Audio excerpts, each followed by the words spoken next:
I keep saying I'm done talking about the Sixers because they drive me absolutely nuts. But I've just been thinking about last night all day. I've been thinking about so many things all day as I'm doing my daily thing. I finally got a second to sit down and relax. And I said, you know what? I'm going to turn the camera on. There's things we got to talk about. Let's get right into it.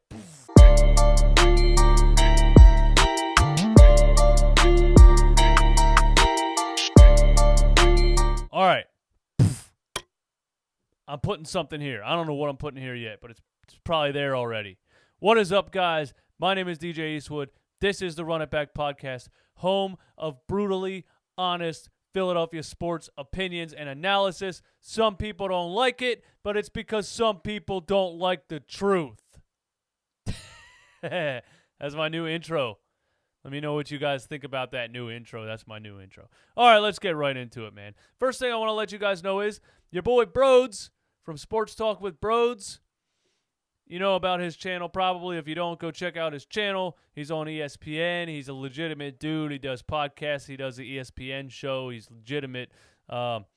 Great radio-style analysis on his YouTube channel. I called his hotline. He posted on Twitter today that he was doing a hotline. Call in, give your unfiltered opinions, and he'll put it on the show. So I called in.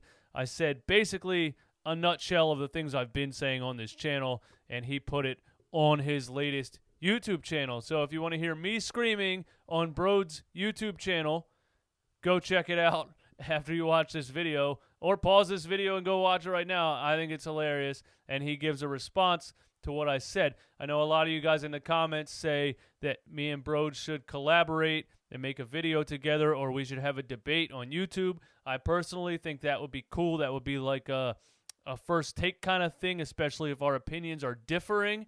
But, you know, I don't know, guys. Let them know or whatever. But anyway, that's as close as you're going to get to me and Brodes debating. It's on his channel right now. Go check it out. All right, so after the game last night, the players had some things to say. Brett Brown was asked today about Joel Embiid only having one field goal in the second half. I'm just going to talk about it a little bit. Ben Simmons basically said, we played soft. We are soft. We played soft. He said we need to fight through screens. If you got to knock somebody down, knock them down. Now, Ben Simmons saying we were soft, he was talking defensively, right? Obviously, he wasn't talking about offensively because he's the player on the team that is scared to shoot a basketball, okay, if you want to throw the word soft out there. Now, I love everything else about Ben Simmons' game, and I, to this day, refuse to buy into any trade talk involving Ben Simmons at 23 years old with his style of play, his athleticism, his ability to get down the floor, his ability to get to the rim whenever he wants. I refuse to even entertain Ben Simmons trade talks, but he's still the only player I've ever seen in my life who refuses to shoot a basketball even when his coach and his other teammates and everybody wants him to shoot it. So clearly he wasn't calling anybody soft on the offensive end because he has things to work on with his own game, and actually in this Heat game he had 7 field goal attempts. So I hope he wasn't talking about offensively, all right? Pretty sure he was talking about defensively.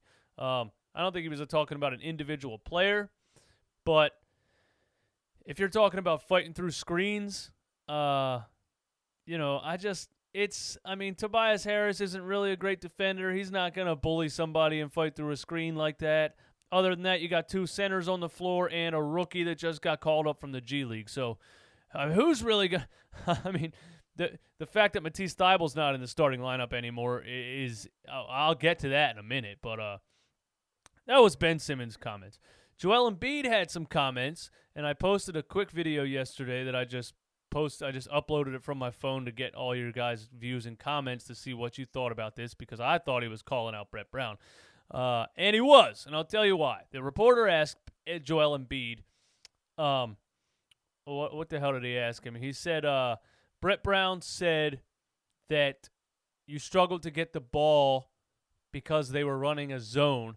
Do you agree with that? And Embiid immediately said, no. He said, I don't care what kind of defense they're running or what players are on the floor. If you want to get somebody the ball, you will get them the ball. That's literally what he said in response to what Brett Brown said about him not having any field goal attempts. So clearly, he was calling out Brett Brown. He said, no, if you want to run plays for me, this is what he was saying. Brett Brown does not run plays. And everybody knows Brett Brown doesn't run plays. And it's the reason the offense looked the way it looked last night. You have to run plays, especially with these players. This is not the Golden State Warriors, bro. These players have specific skill sets, and the lineups and the timing of the lineups are important. And you got to run plays for these guys to get the ball. He was saying, no, Brett doesn't run plays for me to get the ball. If he did, I would have had the ball in the post. I mean, you guys always talk about how Embiid hangs out at the three-point line and he's lazy and all this stuff. If you really watch a real offense with a real good coach, he runs plays to get the center in an ISO position under the basket. You know, a back screen, and then he rotates under the basket, and the defense has to switch, and then it ends up a 1-0. There's plays set up to get a mismatch. A real coach would have a field day mismatching Joel Embiid on certain defenders. Brett Brown just says, go out there and play basketball. There's no plays ran. I get Joel Embiid ISOs on NBA 2K by running plays. I'm better at 2K than Brett Brown is at basketball in real life. Let's move on. Brett Brown's comments. Brett Brown said a reporter asked him why Joel Embiid only had one field goal attempt in the second half. Brett Brown, instead of taking the blame and said, I need to do a better job of getting him the ball, he said, well, they started to run a zone, and that's just a quick double team for Joel, and we hope that off of that we would be able to get some offensive rebounds. But in that world, he always says in that world. I can't stand how this dude talks. My guy Gordon Stark had this to say in the comments, and I love this comment right here. Why is this man always trying to sound like Ernest Hemingway or some shit? We don't need a philosopher. We need a coach. That is so accurate when it comes to how Brett Brown talks, man. That is so accurate. Thank you for that comment. Let me get back to my notes here. All right. Speaking of zone defense, let's talk about zone defense. Because Brett Brown clearly doesn't know how to break a zone. He said, well, they ran a zone, so they shut us down, and there's nothing we could do, and we lost the game. So you just lose the whole season because teams decided to run a zone? Listen, this roster was constructed. A bunch of centers and power forwards. You already know my thoughts on that. And we started out 5-0. We started out 5-0. Now, why did that happen? Because nobody knew how to defend it yet, okay? We were playing, I believe, the Washington Wizards when the zone happened. When somebody in the Washington Wizards coaching staff said, hey, they don't have any guards. They don't have anybody that can take somebody off the dribble. They don't have anybody that can penetrate in the half court and create anything. And they don't have great three-point shooters. Why don't we run a zone? Why don't we just run a zone, completely seal the paint off, and force them to shoot three-pointers? And literally, our entire season ever since that moment has been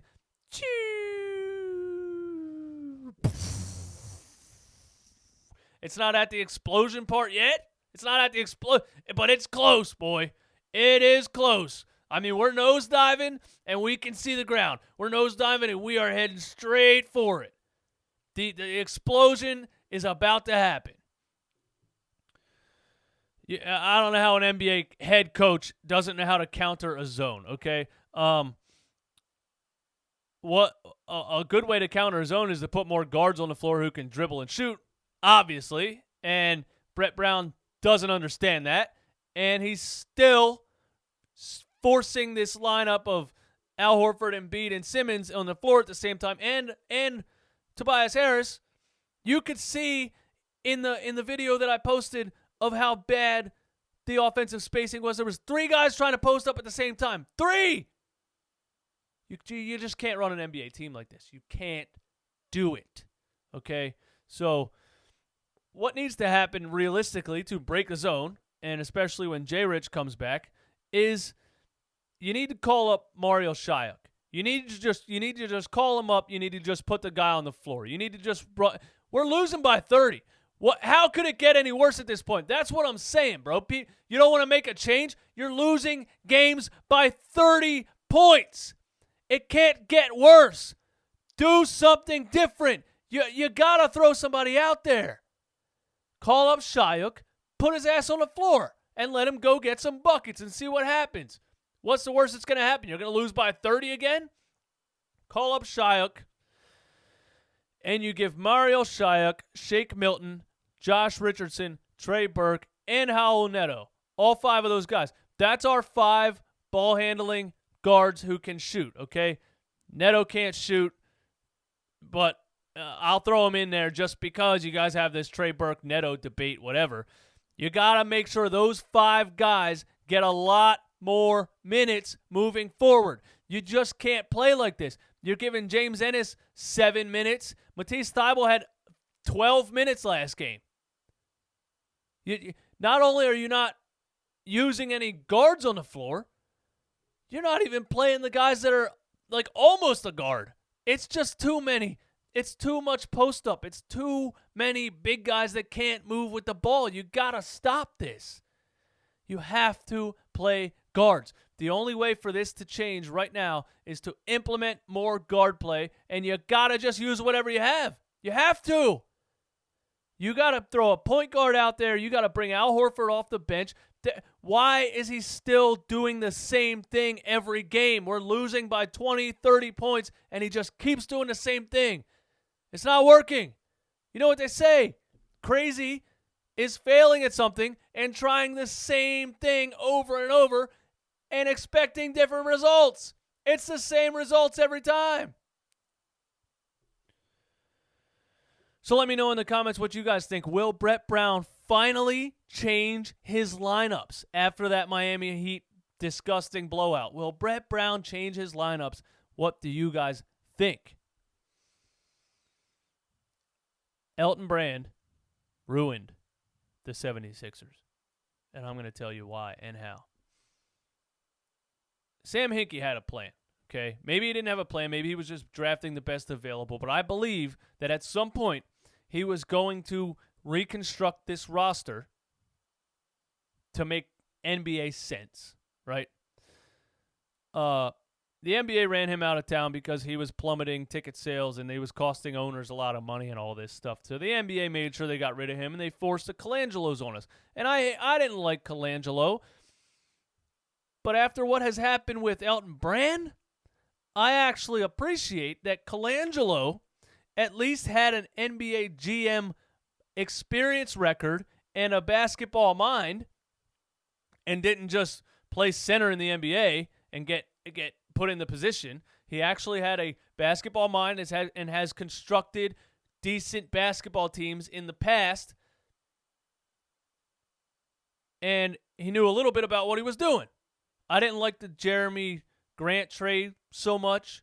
The Markelle Fultz trade, you could say, was horrible, but at the time it looked like a legit trade. It looked like the best move to make at the time. Trade up, get the number one combo guard, 41% three-point shooter, can finish at the rim, can pass the ball, can handle the ball, can knife through the defense. That was Markelle Fultz. He lost the shot for some reason because we're Philadelphia sports and just nothing good happens.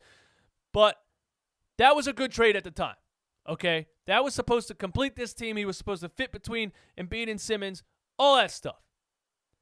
Other than that, Colangelo didn't make any crazy trades. He didn't make any bold moves. We had two future stars and a rookie Markelle Fultz who was supposed to be a star and the most cap space in the NBA.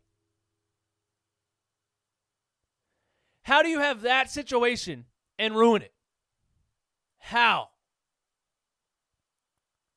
So Elton Brand comes in here and immediately, and we said we were duped. We were tricked into it when it happened. We were like, I love his aggression. I love his aggression. I love his aggression. He's going out there and making moves. We didn't realize, bro, you're throwing away all the assets for things that you don't even know are going to work. Jimmy Butler came here for 1 season and left. We gave up assets for him. Covington, Dario. I don't remember if we threw picks into that trade. So right there, we lost perimeter shooting and defense for a guy that left. Okay? We got Josh Richardson in return out of that. So basically, we traded Covington and Dario for Josh Richardson. After that, he went and made the Tobias Harris trade. Now, this is easily the worst trade he has made as a GM because Tobias Harris is a power forward. Tobias Harris is a stretch 4 in today's NBA. You already had spacing issues. You already have fit issues with Ben Simmons and Joel Embiid. The last thing we should have done is give up a floor spacer like Landry Shamet in exchange for Tobias Harris. And we actually gave up Landry Shamet, and we gave up what? A protected first-round pick or something. We gave up, I don't remember what it was, okay? But we gave up a lot for Tobias Harris. So we gave up Landry Shamet and all that to get Tobias Harris here and give him a max contract. Now we have a player that clearly does not fit with this roster, who we're paying $180 million, and we let a young three-point sniper like Landry Shamet walk out of the building. The players you need around Embiid and Simmons are players like Landry Shamet. A shooter, space the floor, catch and shoot. They have to guard him out there. Spaces the floor.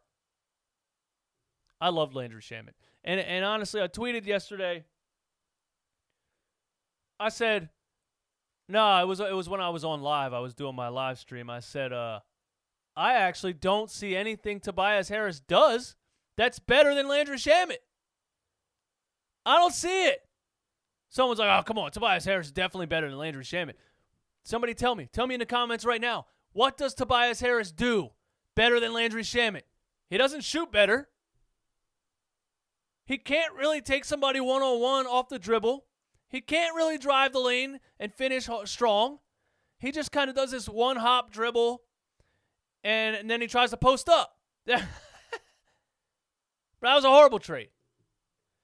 So he came in here playing NBA 2K, traded away all of our assets, and then it came to the summertime, and we're like, okay, now we're definitely going to sign shooters. We're definitely going to sign ball handlers and guards and, Malcolm Brogdon's and Wesley Matthews's and Eric Bledsoe's and whoever else is available. We're definitely going to put guards and shooters on this team. And he did nothing except sign another center. Bro. And we were tricked into thinking this was going to be bully ball. We were going to shut teams down. We were going to be the best defense in the NBA. That's the funny part. We have no offense because we have a bunch of centers and forwards, but we're supposed to at least be great at defense, and we're like 8th. We're not even the best defense. We were duped into thinking that would work. It didn't work. Sorry. Oh. Now we have 2 horrible contracts, Al Horford and Tobias Harris, that are basically untradeable. If you got Al Horford out of the starting lineup and put a guard that could space the floor, it might be a little bit better. But Al, Tobias, Ben, and Joel, all in the starting lineup, bro, there's no space. There's no space. Let's talk about trade rumors. Okay, because the NBA trade deadline's happening right now, actually. I mean, it's Thursday at 3 o'clock, but there's a lot of things going on. So the things I say right now might already be outdated. Things might have already happened as I'm making this video. But there is rumors that we are trying to get Denzel Valentine. Bro, that's what we're going to do to improve this team. That's what we're going to do. We're going to trade for Denzel Valentine. Sam Hinkie didn't die for this. This is not what was supposed to happen. No cap space, bad contracts, horrible fits on the floor, one of the worst offensive ratings in the past 3 years. We actually had the worst offensive net rating in the history of an NBA game against the Miami Heat last night. Look that up. In the history of a single NBA game, the worst net rating. That's unreal. We're going to trade for Denzel Valentine. That's what we're going to do to fix this. Denzel Valentine's stats. Pfft. Bro, look at this. Come on, man. This dude, 3 points in 13 minutes, 7 points in 16 minutes, 4 points in 21 minutes, 3 points, 2 points, 0 points, 5 points, 4 points. What the hell is Denzel Valentine going to do to help us?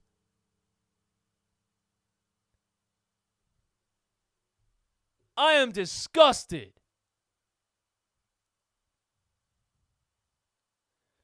Derrick Rose is still a trade target. I want him on the team.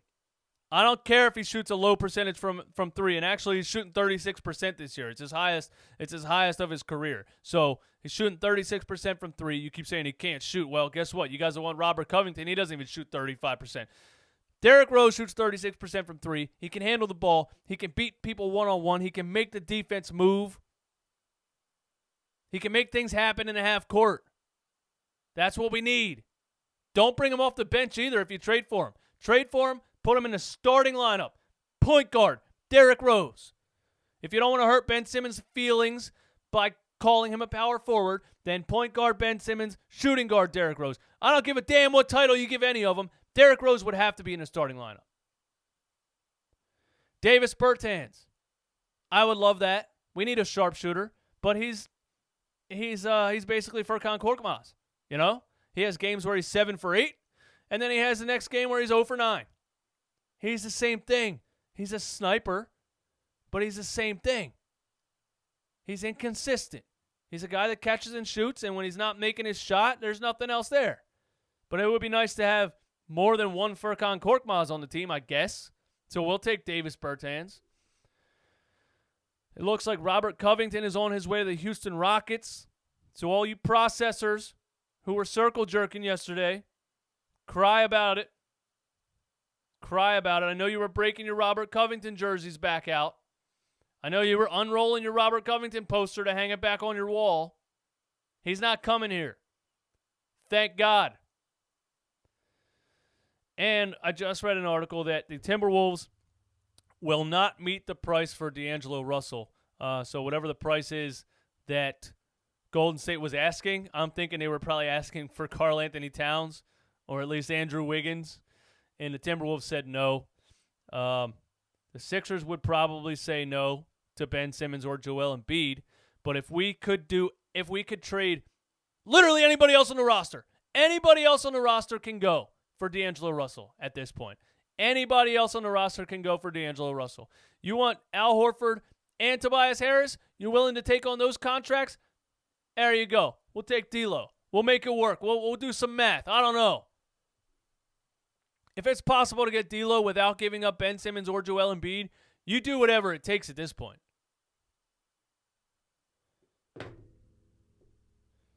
That's all I got for you guys, man. I'm so frustrated with this team. It's unreal. I can't handle it anymore. I want to quit watching it because I know what's going to happen already. Until something changes, it's already predictable what's going to happen in the game.